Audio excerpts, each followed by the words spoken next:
बोलो जयकारा बोल मेरे श्री गुरु महाराज की जय। सभी गुरुमुख प्रेमियों से सप्रेम जय सच्चिदानंद। ढलते हुए सूरज को देखकर हर कोई अपने घर की लाइट जला लेता है, जलाता है कि नहीं? जरा विचार करने की जरूरत है, सोचने की जरूरत है कि जब सूरज ढलता है तो अंधेरा होने लगता है। अंधेरा होने का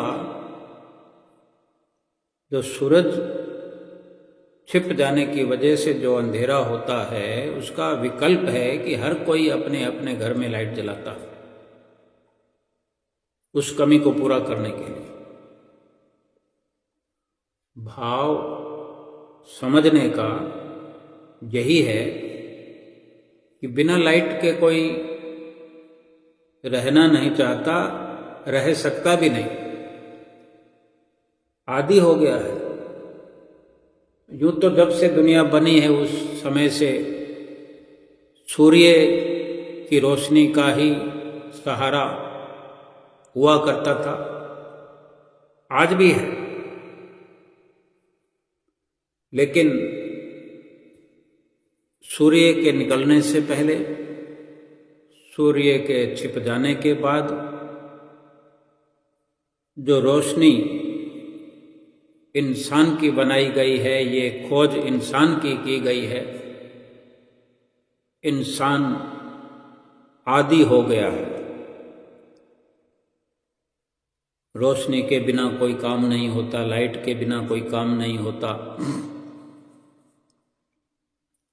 एक से एक विकल्प इंसान के पास है। लाइट जला लेते हैं तो लाइट भी तो कभी कभी चली जाती है, तो उसका भी विकल्प है। हर किसी ने अपने घरों में इन्वर्टर लगा रखा, बैटरियां लगा रखी, उसके बावजूद भी हर एक हाथ में एक मोबाइल है। पहले ये विकल्प एक टॉर्च के रूप में होता था कि सड़क पर अगर बाहर जाना हो और लाइट चली गई हो, बाहर खंभों पर भी लाइट नहीं हो, तो टॉर्च लेकर बाहर चले जाते थे। घर में भी टॉर्च से काम चलता था, थोड़ी देर की बात होती है।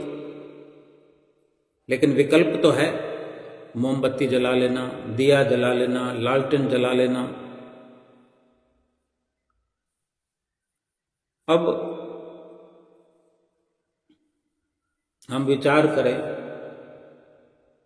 कि एक बाहरी रोशनी के लिए, लाइट के लिए इतने विकल्प इंसान ने खोज लिए। आजकल तो सौर्य ऊर्जा का भी देखने में आता है कि प्रचार प्रसार हो गया है, खोज हो गई है। तो सौर्य ऊर्जा का भी अपने घरों की छत पर भी ये प्लांट लगे हुए हैं। यानी भरपूर खोज करते हुए रोशनी का और लाइट का इस्तेमाल करने के लिए हर कोई प्रयत्नरत है, प्रयत्नशील है। केवल थोड़ा ही समझना है कि जैसे ढलते हुए सूरज को देखकर हर कोई अपने घर की, बाहर की लाइटें जलाने के लिए कोई प्रयत्न नहीं करता, क्योंकि हर किसी की अपनी सक्षमता है, अपनी मान्यता है, अपनी विल पावर है, या अपने अधिकार में है।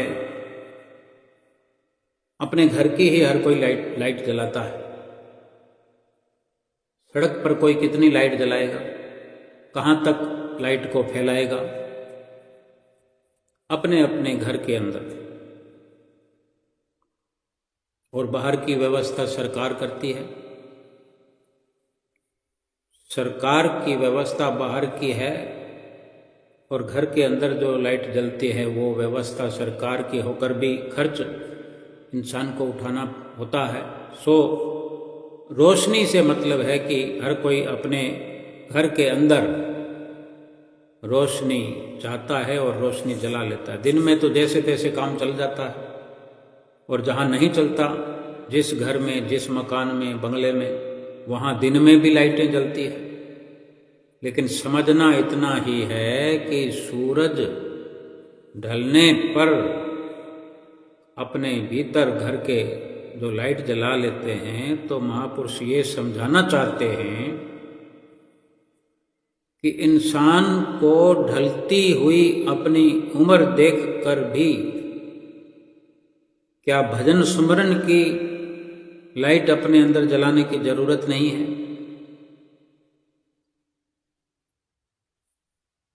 भीतर की जो इंसान के अपने शरीर के अंदर लाइट जलाने की ये बात है, ये कोई लाइट चली नहीं गई है। ये इशारा महापुरुषों का ये दर्शाता है कि उस लाइट को तो जाने कब से जला लेना चाहिए था। जैसे बाहर की रोशनी दिन भर मिलती है, सुबह से 6 बजे से, 7 बजे से, 8 बजे से, मौसम के अनुसार 7-8 बजे तो रोशनी हो ही जाती है सर्दियों में भी, और गर्मियों में 6 बजे ही उजाला हो जाता है। बहुत सुंदर सुंदर लगता है। ये आज से नहीं, जुगाद से है। अब ये जो हमारे भीतर का संसार है, भीतर की दुनिया है, इसमें रोशनी अब तक जलाई ही नहीं। कैसे गुजारा किया होगा जीवन भर अंधेरे में। बाहरी दशा को देखते हैं, बाहरी दशा के बारे में वर्णन है कि कम से कम दिन का उजाला तो सूर्य की वजह से सदा से रहा है। जब से सृष्टि की रचना हुई, सूर्य, चांद, सितारे अपनी रोशनी बिखेरते हैं। रात को चंदा और तारे जितना हो सकता है रोशनी बिखेरते हैं, और दिन में सूर्य देव अपना प्रखर प्रकाश रोशनी जन जन तक पहुंचाते हैं। जिसने अपना दामन फैलाया है, जिसके घर के अहाते में सूर्य की रोशनी आने की जगह रखी हुई है, वहाँ तो बिना किसी भेदभाव के उजाला सूर्य पहुंचाता है। जिसने किवाड़ बंद कर रखे हैं या जिसके घरों का नक्शा ऐसा है, उसके लिए नहीं कहा जा सकता, लेकिन सूर्य देव की ओर से मना नहीं है। अब भीतर का जो हमारा सूक्ष्म संसार है, उसकी रोशनी और अंधेरे का जिक्र तो संत महापुरुष ही करते हैं। इंसान को नहीं पता क्या भीतर भी कोई संसार है। सूर्य, चांद, सितारे तो भीतर भी है, एक नहीं अनेकों हैं, लेकिन इंसान नहीं जानता। लेकिन संत महापुरुष तो अपने सत्संग में, वचनों में ये सबको बिना भेदभाव के ज्ञान बांटते हैं, ज्ञान से झोलियां भरते हैं, किसी को खाली रखना भी नहीं चाहते। सतगुरु भी एक रोशनी की किरण है, सतगुरु के वचन भी रोशनी का मीनार है। अंदर की जो सूक्ष्म दुनिया है, भीतर उजाला फैलाने वाले, नुक्ता बताने वाले, युक्ति बताने वाले, प्रकाश करने वाले। लेकिन कोई अपना भीतर का प्रवेश द्वार कानों के द्वारा, आँखों के द्वारा, मुख के द्वारा बंद करके रखेगा, तो फिर दिल की लाइट जलेगी कैसे? लेकिन विचार तो ये करना है कि इतना जीवन अगर किसी ने व्यतीत कर दिया है बिना लाइट के, तो अब सूर्य को देख कर ही सही कि सूर्य सुबह उदय होता है फिर शाम को ढल जाता है, तो इस ढलते हुए सूरज को देख कर के अपनी उम्र के बारे में विचार करना चाहिए कि ढलती हुई उम्र में ही सही हम अपने शरीर को देखें। हमारा शरीर ढल रहा है, हम किसी वक्त इस संसार में पैदा हुए थे, अब ढलती हुई उम्र ये इशारा करती है कि अब हम अस्त होने वाले हैं, हम जाने वाले हैं। कम से कम अब तो हमें ये समझना चाहिए कि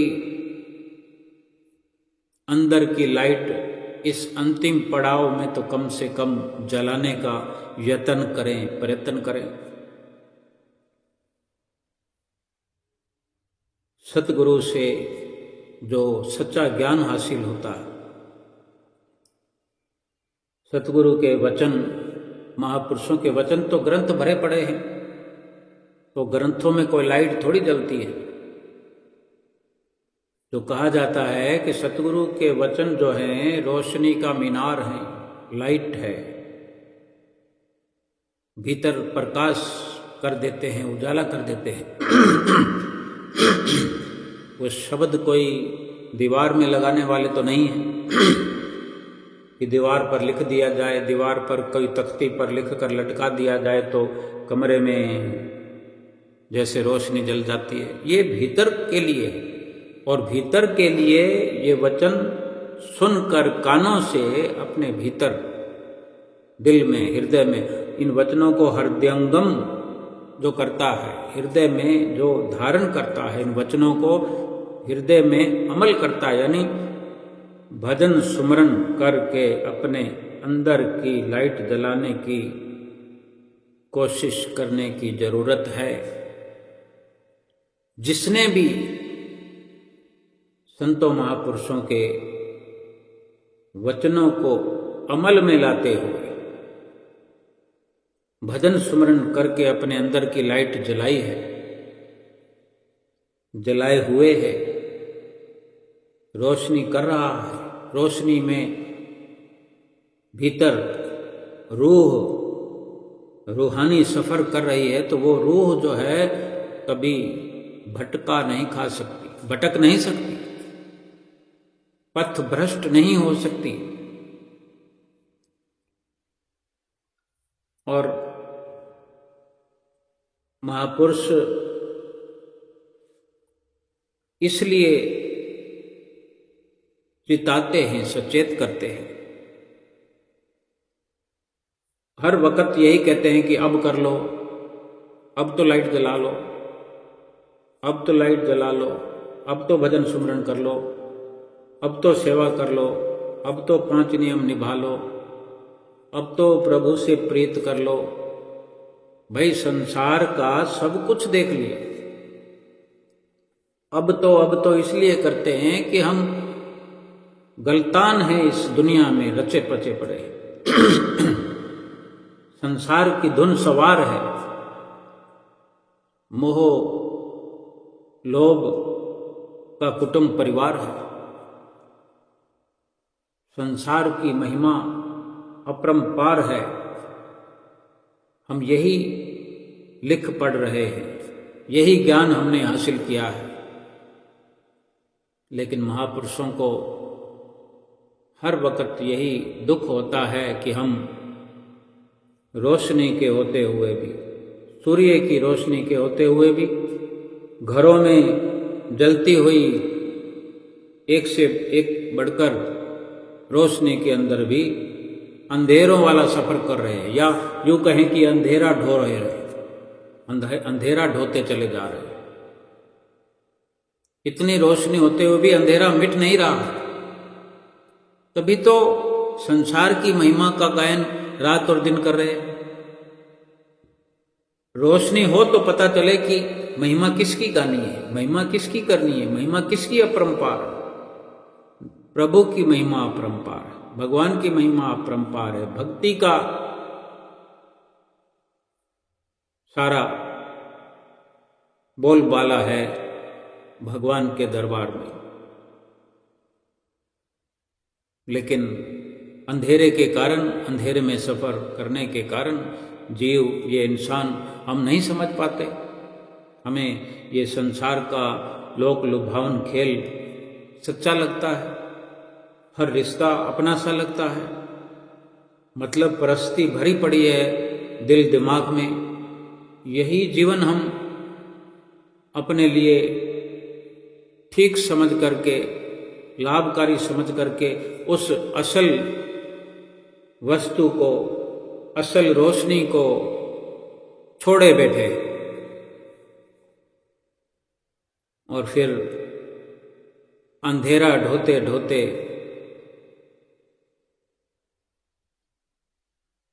खपख्वार हो रहे हैं, अंधेरे में ही परेशान हो रहे हैं। अंधेरे ने सब कुछ सर्वनाश कर दिया है। अब हम विचार करें कि विचार तो करना पड़ेगा, क्योंकि ये जीवन एक सफर, हमारे लिए जीवन सफर है कि इतना समय जो हमने जीवन व्यतीत कर दिया, सफर कर लिया, कहाँ से कहाँ पहुँच गए, कितनी उम्र के कौन से पड़ाव में हम आ गए हैं, जरा विचार करने की जरूरत है। क्या ये सारा सफर अंधेरे में हो गया? तो एक बार विचार अगर हम करते हैं, सोचते हैं, प्रयास करते हैं कि हम कहीं गलत रास्ते पर ना आ गए हो, जिधर आना हो, पहुंचना हो, क्योंकि अंधेरे में सफर किया गया तो कभी भी सही दिशा की ओर नहीं होता, सही मंजिल की ओर नहीं ले जाता। इसीलिए महापुरुष आगाह करते हैं कि कम से कम उम्र को ढलता हुआ देखकर तो कम से कम अपने अंदर की लाइट जलाया करें, जला लें। और अगर छोटी उम्र में, युवा अवस्था में, उससे भी कम उम्र में ऐसा अवसर मिलता है लाइट जलाने का, कोई हमारे अंदर हम रोशनी कर सकें, सतगुरु का साथ मिलता है या मिल गया है, फिर तो कोई सोचने विचारने की जरूरत ही नहीं है। बाहरी लाइट के बहुत कुछ प्रयास करने होते हैं, बहुत यत्न करना होता है, प्रयत्न करना होता है, लेकिन भीतर की लाइट जलाने के लिए केवल सतगुरु का सहारा लेना होता है, सतगुरु की मौज पर चलना होता है, सतगुरु की आज्ञा पर चलना होता है। और सतगुरु जो अंदर की लाइट जलाने की सारी व्यवस्था हमारे लिए कर देते हैं, हमारे लिए अंदर का सफ़र, ये रूहानी सफ़र, रूह को लगातार ये सही मार्गदर्शन मिलता है। और इसी सतगुरु के मार्गदर्शन में चलते चलते एक दिन हम अपने मंजिल मकसूद पर पहुंच जाते हैं, अपनी मंजिल को पा लेते हैं। हमारी मंजिल क्या है? भगवान को पाना। भगवान को ढूंढ भी रहे हैं। कोई नहीं है ऐसा जो भगवान को ना ढूंढ रहा हो।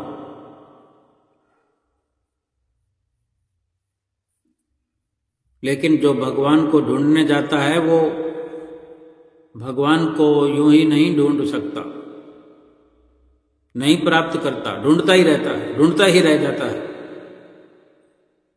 लेकिन जिसको सतगुरु की शरण मिल जाती है, जो सतगुरु की बख्शी हुई सेवा का अवसर प्राप्त करता है, सतगुरु की रहनुमाई में बैठने का अवसर प्राप्त करता है, सतगुरु के वचनों को सुनने का और हृदय में बसाने का अवसर प्राप्त कर लेता है, अमल कर लेता है, उसको भगवान को ढूंढने की क्या जरूरत है। भगवान तो खुद ही उसको ढूंढ करके उसके हृदय में उसे दर्शन दीदार दे देते हैं। ये अपने अपने अनुभव की बात है। अगर हमें इतना आसानी से परमात्मा भगवान मिलने का रास्ता सतगुरु बताते हैं, बता रहे हैं, तो सोचो तो सही कितना ये सस्ता हमारे लिए सौदा है, कितना सुलभ रास्ता है, कितना सही हमारे लिए एक पैगाम है सतगुरु की ओर से। पुकार पुकार करके कह रहे हैं, सतगुरु के द्वार पर सेवा की कमी नहीं है, और सतगुरु ने सेवा का जो अवसर है वो केवल हमारे लिए ही खोल के रखा होता है, हमारे भीतर रोशनी करने के लिए, हमारी रूह का सफर आसान करने के लिए, प्रभु परमात्मा के घर पहुंचाने के लिए। घर बैठे हम प्रभु को प्राप्त कर सकते हैं। और जिसको ऐसा अवसर मिल जाए इस जीवन में, और बेशक विरले विरले को लाभ प्राप्त होगा इस दुनिया में। सारी दुनिया में हजारों, लाखों, करोड़ों, अरबों लोग हैं। पूर्ण गुरु की संगति तो किसी किसी को, आप जैसे गुरुमुखों को, विरले लोगों को मिलती है। इस दुनिया में जन्म तो अरबों लोग लेते हैं। अभी अगर गिनती हम करते हैं तो कुछ अरब के आसपास, 8 अरब के आसपास ऐसा सुनने में, कहने में, पढ़ने में आता है कि 8 अरब की इस दुनिया में मनुष्यों की आबादी है। लेकिन वक़्त के संत सतगुरु की शरण जैसे कि आप सब गुरुमुखों को मिली हुई है, ऐसी संगत कितनों को मिलती है। पूर्ण गुरु की संगति में आता है कोई कोई, भक्ति का लाभ इनसे पाता है कोई कोई। यूं तो प्रेम दुनिया में लाखों लोग हैं करते, सतगुरु के वचनों का दीपक अपने घट में जलाता है कोई कोई। कि सतगुरु की शरण कोई विरला इंसान ही प्राप्त करता है। हजारों में कोई एक, लाखों में कोई कोई। और शरण हासिल करने पर भी अपने घट के अंदर सतगुरु के नाम का, सुमरन का दीपक कोई कोई जगाता है। लेकिन ये फिर एक बार विचार करने की बात है कि अगर सतगुरु की शरण मिल गई है और सतगुरु के प्रेम से ही दीपक जलता है, सतगुरु की सेवा से दीपक जलता है, सतगुरु के दर्शनों से, सतगुरु के वचनों पर अमल करने से जलता है, तो ये कोई मुश्किल कार्य नहीं है। संसार के क्षणभंगुर सुखों वाले जो कार्य हैं वो एक से एक मुश्किल कार्य है। बड़ी मशक्कत करनी पड़ती है। घर बनाना हो तो बड़ी मुश्किल है, रिश्ता करना हो तो मुश्किल है, रिश्ता निभाना हो तो मुश्किल है, पढ़ाई करके डिग्रियां हासिल करनी हो तो कितनी मुश्किल है, बच्चों का लालन पालन करना हो तो मुश्किल है, माता पिता का लालन पालन अगर बच्चों को करना पड़े तो वो भी मुश्किल है। इससे ज़्यादा मुश्किल सतगुरु से प्रेम करते हुए सतगुरु के वचनों का, सतगुरु के प्यार का दीपक अपने दिल में जलाना, इससे मुश्किल नहीं है। बस एक बार विश्वास हो जाए कि ये काम आसान है, फिर ये बड़ी आसानी से हो भी जाता है। अब हम ये विचार करें कि अपने कर्मों के प्रभाव से मनुष्य वही मुक्त रह सकता है जिसने हर पल प्रभु अर्पण करना सीख लिया हो। ये कहने को तो एक लाइन है, इसके समझने का भाव, कहने का भाव, हृदय में बसाने का भाव ठीक प्रकार से इसको अगर हम समझें तो जो हम कर्म करते हैं, जो हम कर्म कर रहे हैं, कि इंसान जो कर्म करता है उसके प्रभाव से बच नहीं सकता, मुक्त नहीं हो सकता। जो भी कर्म इंसान करता है मतलब परस्ती के अनुसार होते हैं, मैं मेरी के हिसाब से होते हैं। संसार का पूरा रहन सहन, सारा ताना बाना सब मतलब परस्ती के अंदर शरीर भाव से, मोह माया से सब कुछ भरा हुआ है। और इन्हीं कर्मों के अनुसार ही फिर बार बार जन्म लेना पड़ता है, बार बार मरना पड़ता है। इंसान का जन्म तो इस बार मिल गया है, अगली बार फिर क्या पता क्या बनना पड़ेगा। लेकिन कर्मों के प्रभाव से अगर हम मुक्त होना चाहते हैं, हम पर कर्मों का प्रभाव ना पड़े, चाहे सुख या दुख, दोनों ही ठीक नहीं है। अगर सुख का भाव रख के हमने कोई कर्म किया, किसी की मदद करी, किसी को दान किया, किसी को शरीर से सुख दिया, किसी की सेवा कर दी, पशुओं की सेवा कर दी, पक्षियों की सेवा कर दी, इंसानों की सेवा कर दी, तो वापस हमारे उसके बदले में, सेवा के बदले में हमें सेवा मिलेगी, बढ़ चढ़ करके मिलनी है। किसी की 1 घंटा सेवा की तो उसके बदले 100 घंटे सेवा हमारी हो जाएगी शरीर की। तो हमें उस सेवा करवाने के काबिल तो फिर होना पड़ेगा, तभी उत्तर पुत्र होगा, पूरा बदला होगा। अगर हम ये भाव रख के सेवा करते हैं कि आज सेवा करेंगे तो कल कोई हमारी भी करेगा, क्या जरूरत है? क्यों ये भाव रखते हैं? सेवा करने का अवसर मिला है, सेवा कर दीजिए। ये भाव नहीं रखना कि आज मैं करूँगा तो मेरी भी कोई करेगा। अगर हमें सेवा करवाने का भाव है, अगर कोई उपकार हमने किया है तो उसका रिप्लाई हमको चाहिए, ऐसा भाव हमारा है, तो फिर संसार में आना पड़ेगा।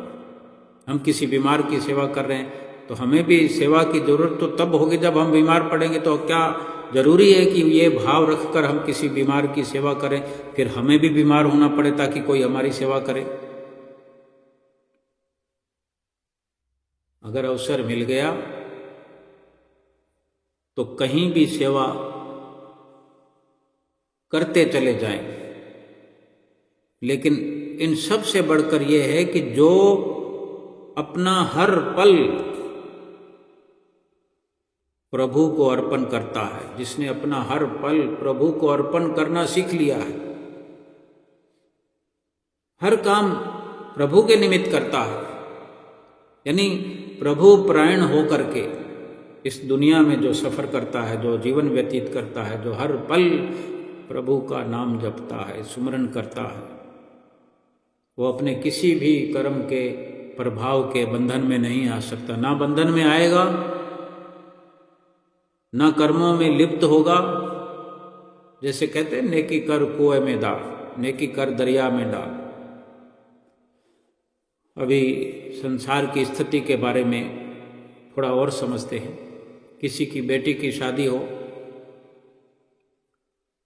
हमारे संपर्क में होते हैं, कोई रिश्तेदारी है, जात बिरादरी है या अड़ोस पड़ोस का मामला है, जान पहचान है, मित्रता है, जो भी है, तो एक भाव हमारे अंदर रहता है कि हम थोड़ा बढ़ चढ़ के करें, क्योंकि वापस मिलना है। आज हम किसी लड़की के लिए कोई गिफ्ट लेके जाते हैं, मित्र के घर लड़की की शादी है, तो कल हमारे घर भी लड़की है, शादी होगी, तो वो भी गिफ्ट लेकर के आएंगे। क्या ये जरूरी है? ये भाव रखना जरूरी है? अगर हम कोई ज़्यादा गिफ्ट बड़ा लेकर जा रहे हैं इस भाव से, तो हम थोड़ा छोटा लेके चले जाएं, लेकिन बिल्कुल निर्लेप होकर के कि हम कुछ नहीं कर रहे, ये मेरे सतगुरु का प्रेम है, सतगुरु का प्यार है, सतगुरु की सीख है। जहाँ संपर्क में आए एक यथा योग्य हम अपने एक दायरे में, कि किसी भी प्रकार से हम लिप्त ना हो, उस कर्म के बंधन में ना आए। हमारे भीतर ही भीतर कोई ख्याल ना रहे कि मैंने कुछ दिया, मैंने कुछ किया, फिर उधर से हमें रिप्लाई आएगा, कल को हमारी शादी होगी।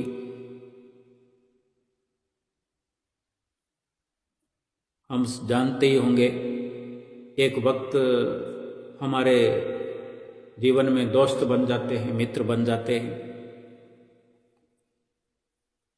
और फिर एक वक्त ऐसा आता है 20 साल बाद, शादियों का अवसर तो ऐसे ही होता है कि बच्चों को बड़ा होने में बरसों लगते हैं। आजकल तो 30-30, 35-35 साल की उम्र में शादियां हो रही है, और देखो जनजीवन अस्त व्यस्त सा हो गया है। बच्चे माता पिता से दूर सेटल हो रहे हैं। ये किसके जीवन में क्या असर ये वातावरण ला रहा है, ये तो एक अलग बात है। लेकिन हमने जिसके घर शादी में जिस भाव से योगदान किया, लिफाफा दिया, उपहार दिया, गिफ्ट दिया, हमारे घर में हमारी ज़रूरत के समय क्या मालूम हम जिनको बुलाएंगे वो हमसे कितने मीलों दूर, कई किलोमीटरों दूर रह रहे होंगे। आज हम देखते ही हैं कि हमारे फलां मित्र थे, हम दिल्ली में रहते हैं, वो भी दिल्ली में रहते हैं या रहते थे। तो एक वक्त ऐसा आ जाता है कि कोई पूछता है कि आपके मित्र हुआ करते थे, वो नहीं आए, कि वो लंदन में रहते हैं, वो बेंगलोर चले गए, वो मद्रास चले गए। ऐसी मदद भी किसी की करते हैं, किसी और प्रकार की, लेकिन हमारा वक्त आने पर वो मदद करने के लिए अवेलेबल नहीं है, या कोई इस दुनिया में नहीं है।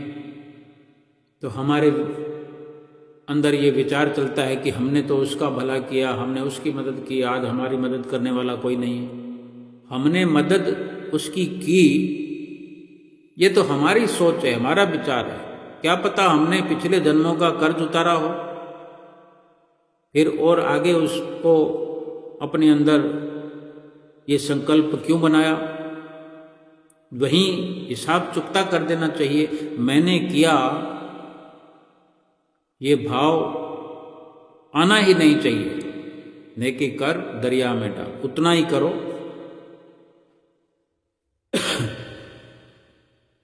हम सतगुरु के सेवक हैं, सतगुरु के प्रेमी हैं, तो जब भी हमें अवसर मिलता तो कम से कम प्रयास तो अवश्य करना चाहिए, तन से, मन से, धन से। लेकिन एक बात का ख्याल हर वक्त होना चाहिए कि उतना करो जिससे कि अहंकार हावी ना हो। किसी को दिखाने के लिए कुछ नहीं करना, ना दिखाने के लिए करना, ना सुनाने की हसरत मन में रखना कि मैंने किया। अपना धर्म समझकर, अपना कर्तव्य समझकर, अपने आप को सेवादार समझकर, चौकीदार समझ करके सतगुरु की आज्ञा में ही सारी ये प्रक्रिया हम निभाएं। सतगुरु की आज्ञा से सेवा का कार्य करें, सतगुरु की आज्ञा से ही जो मुनासिब हो तन से, मन से, धन से, ताकि ये अहम भाव ना आए कि मैं कुछ करने वाला हूँ, क्योंकि हमारे जैसे सेवक सतगुरु के अनेकों हुआ करते हैं। उनमें भी बिना होड़ किए हम अपना रोल, अपना अभिनय विनम्र होकर के निभाया करें, क्योंकि सतगुरु भाव देखते हैं, सतगुरु विचार देखते हैं और सतगुरु हर वक्त हम पर नजर रखते हैं। आंख हमारी जो है दुनिया की हर वस्तु को देखती है, कान हर बात को सुनते हैं। अगर हमारी आंख सब कुछ देखती हो लेकिन आंख के अंदर कुछ चला जाए फिर तो कुछ दिखाई नहीं देता। आंखों से वही देखें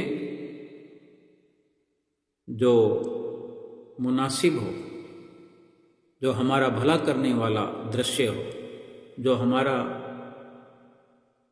आत्मा के लिए सुखकारी पल हो, सुखकारी दर्शन हो, वो प्रभु का है, वो सतगुरु का है। आंखों के द्वारा कोई ऐसी दृष्टावली, ऐसी कोई वस्तु, ऐसा रिश्ता नहीं देखना चाहिए जो अंदर बस जाए और सतगुरु के दर्शन को फीका फीका कर दे। और किसी की गलतियां तो देखने की बिल्कुल भी जरूरत नहीं है।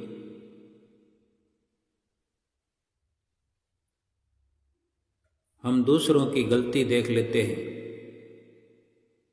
और अब अपने अंदर वो गलतियां भर लेते हैं। फिर हमारी जो अंदर की आंख है वो इन गलतियों के, अवगुणों के अंदर भर जाने के कारण परमात्मा का दीदार वो हमारी आंख अंदर की, अंदर का अंदर प्रभु का दीदार नहीं कर सकती। प्रभु हमारे अंदर है, परमात्मा हमारे अंदर है।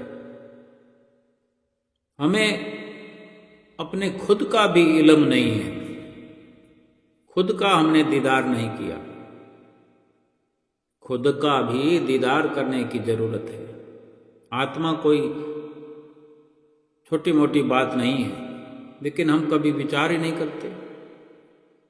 अंधेरा भरा पड़ा है, वो भी दूर हो सकता है, लेकिन संतों महापुरुषों के पास जाकर के बैठेंगे, उनसे वचन सुनेंगे, उनकी रहनुमाई में चलेंगे, तभी समझ में आएगा कि अंदर हमें लाइट जलानी है। भजन सुमरण से लाइट जलती है, सेवा से, नित्य नियमों से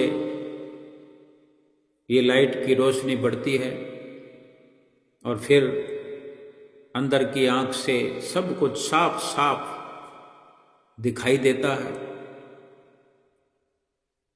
हम संसार के रिश्ते नाते बाहर देखते हैं, बाहर की आंखों से। ये चम दृष्टि है, शरीर की दृष्टि है। ये शरीर, झूठे शरीर से झूठे शरीर नजर आते हैं। ज्ञान की रोशनी न होने के कारण इन्हीं को सब कुछ हम समझे बैठे हैं। गुरुमुख प्रेमियों, हमें ये कभी नहीं भूलना चाहिए कि संसारिक रिश्ते नाते तो झूठे हैं, क्षणभंगुर हैं, अस्थायी हैं। बेशक इनके साथ हमारी जिम्मेदारियां जुड़ी हुई हैं, कुछ कर्म जुड़े हुए हैं, हिसाब किताब जुड़े हुए हैं। इन्हें निभाना जरूरी है, निभाना पड़ेगा और निभाना चाहिए। लेकिन ये याद तो हम रख सकते हैं, ये ख्याल तो हमें बना रह सकता है कि हमारी वास्तविक जिम्मेदारी कुछ और है, हमारी असली मंजिल कुछ और है, हमारा असली कार्य कुछ और है। अपनी आत्मा के लिए, अपने आप के लिए, अपनी आत्मा के कल्याण की भी तो हमारी जिम्मेदारी है। यही जिम्मेदारी सबसे अधिक आवश्यक है, जरूरी है। आत्मा की जो जिम्मेदारी है वो यही है कि हमें अपनी आत्मा के कल्याण के लिए ईश्वर को जपना है, ईश्वर के नाम का स्मरण करना है। आत्मा का कल्याण तो परमात्मा का नाम स्मरण करने से ही होगा। और ये सतगुरु हमें हर समय पुकार पुकार करके समझा रहे हैं, कह रहे हैं, और हम समझने की अगर चेष्टा करेंगे तो एक मुकाम इसी जीवन में हम हासिल करेंगे, और वही हमारी मंजिल जो आत्मा परमात्मा से मिल जाएगा। हम बहुत कुछ बोलते हैं, बहुत कुछ सुनते हैं, लेकिन मौन रहने के बारे में भी हमें विचार करना चाहिए। और यही सतगुरु हमें सिखाते हैं। सुमरन करने की जो हमें युक्ति बताते हैं उसी में मौन रहना शामिल है। कई बार हम सोचते हैं कि हमें कोई बात खोल कर नहीं बताते, कोई गहराई की बात नहीं बताते। सतगुरु ने जब भी कोई शब्द उच्चारण किया है वो हर शब्द गहराई से भरा हुआ है, सब कुछ खोल करके बताया गया है। अब जो हमें भजन सुमरन के लिए कहते हैं, अब क्या मौन रहने के लिए अलग से कहेंगे? अगर हम सुमरन करने बैठेंगे तो मौन तो अपने आप ही हो जाएगा। मौन रहना भी एक साधना है। सतगुरु एक पॉइंट बताते हैं, उसमें हजारों ऐसे लाभ होते हैं जो हमें पता ही नहीं होता, लेकिन लाभ हमारा चालू हो जाता है। हम एक बात को समझ लें कि सतगुरु की आज्ञा का पालन करना है। हमें जो 5 नियम बताए जाते हैं, इन 5 नियमों में क्या कुछ नहीं भरा पड़ा। एक विश्वास की दृष्टि से 5 नियमों की पालना करें। श्रद्धा की पुष्प अर्पित करते हुए, मन में श्रद्धा भरपूर करते हुए, भरपूर श्रद्धा को अंदर लिए हुए श्री आरती पूजा करें, सेवा भी करें और सत्संग भी। ये नहीं कि गीत तो हम अच्छे अच्छे गाते हों, मुझे मोह नहीं है, मुझे माया से किनारा हो गया है, मुझे तो संसार से कोई लेना देना नहीं है, और हमारा चाल चलन हो, हमारा प्रैक्टिकल धन रुपयों में ऐसे लगे पड़े हों, हमारा आचरण भी ऐसा हो। आरती पूजा के शब्दों को पढ़े, गुनगुनाएं, फिर हर लाइन को समझने का प्रयास करें। सत्संग में जो शब्द पढ़ते हैं या कानों से सुनते हैं या हम जिह्वा से बोलते हैं, कुछ एक शब्दों पर मनन कर लिया करें। चाहे सुने हुए शब्द हों, चाहे अपने मुंह से हम बोलकर किसी को सुना रहे हैं, या हम किसी पुस्तक से पढ़ रहे हैं, हर पहलू से कुछ एक शब्दों का हम मंथन करें, विचार करें कि ये शब्द क्या है। किसी चीज को खोल करके देखेंगे तभी तो कुछ निकलेगा, उसमें से राज जो भी होगा निकल आएगा। एक मूंगफली खाते हुए जब तक उसको छील करके तोड़ करके देखते नहीं है तब तक तो खा नहीं सकते। ऐसे अनेकों चीजें, हर चीज को हम बाजार से लेकर के आते हैं तो लगातार प्रयास करते चले जाते हैं। मूंगफली का छिलका ऊपर से हटाते हैं तो फिर जो गिरी निकलती है उसको फिर रगड़ते हैं, फिर एक परत उतरती है। तो ये भक्ति के शब्द भी ऐसे हैं जो आरती पूजा के शब्द हैं, गुरु महिमा के शब्द हैं, अमृत वेले के शब्द हैं। ये भक्ति से भरपूर है, भक्ति के रत्न हैं, हीरे हैं, इसमें जड़े हुए हैं। अब उनको हीरों को निकाल करके गले में तो हम ही को डालना पड़ेगा। सतगुरु ने तो हमें सब कुछ दे दिया है, जो नाम रूपी हीरा हमें दे दिया है उसमें तो सब कुछ समाया हुआ है। नाम जपना आसान हो जाए इसके लिए ये 5 नियम हमें दिए हैं। 5 नियमों से जोड़ा है कि सीधे सीधे सुमरन भजन अभ्यास में बैठना या समझना उसके बारे में थोड़ा मुश्किल होता है,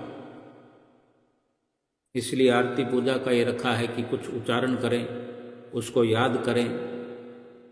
ये तो हम पर निर्भर करता है कि हम कितना लाभ प्राप्त करना चाहते हैं। सुख तो हर कोई चाहता है,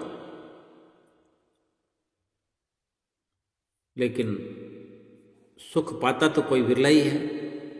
चाहते तो सभी है ना, लेकिन इच्छाओं को अगर हटाएं, इच्छाओं को रोक दें, रोकने में हम सफल हो जाएं तो सुख मिलना शुरू हो जाता है। और इच्छाओं को अगर बढ़ाते चले जाएं तो सुख जो पड़ा होता है वो भी चला जाता है। ऐसे बहुत से वचन हैं महापुरुषों के कि इच्छाओं के रहते यदि प्राण चले जाएं तो सही मायने में वो मौत है, और प्राणों के रहते हुए इच्छाएं खत्म हो जाएं तो ये जीते जी मुक्ति है। इंसान जीते जी मुक्त, जिस मोक्ष को, जिस मुक्ति को पाने के लिए अनेक प्रकार के इंसान जतन करता है।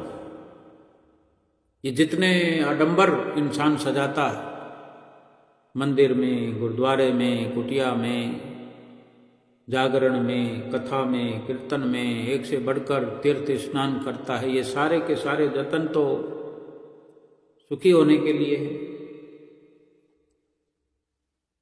जीवन को सफल करने के लिए है। लेकिन सफलता कहीं ना कहीं तो हम देखें कि अगर इच्छाओं की हम रोक लगाने में सफल हो जाएं, जब से हम इस दुनिया में आए हैं इच्छाओं पर ही तो हम मंथन कर रहे हैं, इच्छाओं को पूरा करने में लगे हुए, ये मिल जाए, वो मिल जाए, ऐसा करना है, वैसे बरसों के बरसों का हम प्लान तैयार रखते हैं, एक नक्शा, एक खाका तैयार किए रखते हैं, और एक पड़ाव ऐसा आ जाता है कि अब उम्र का अंतिम पड़ाव हो तो एक बार विचार ये भी करें कि अगर हमारी इच्छाएं सिमट गई है,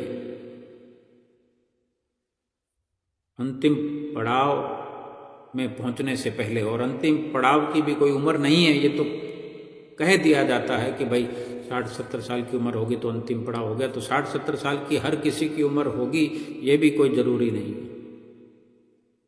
कोई 80 का भी हो सकता है, 90 का भी हो सकता है, कोई 50 में जा सकता है। भाव कहने का इतना ही है कि जिसने जीवन में इच्छाओं को समाप्त कर दिया, खत्म कर दिया, उसने जीते जी भगवान को पा लिया, संसार की इच्छाएं तभी खत्म होती है जो भगवान के रास्ते पर चलता है। और जब भगवान को प्राप्त करने का एहसास होने लगता है कि प्रभु मेरे साथ हो गए, प्रभु मेरा साथ देने लगे हैं, मैं प्रभु के साथ अनुभव कर रहा हूँ कि मैं प्रभु के साथ चल रहा हूँ, प्रभु मेरे साथ चल रहे हैं, मेरे ख्यालों में चल रहे हैं, मेरे दिल में हैं, मेरे अंदर हैं, मेरे बाहर हैं। फिर उसी उधेड़ बुन में लग जाता है।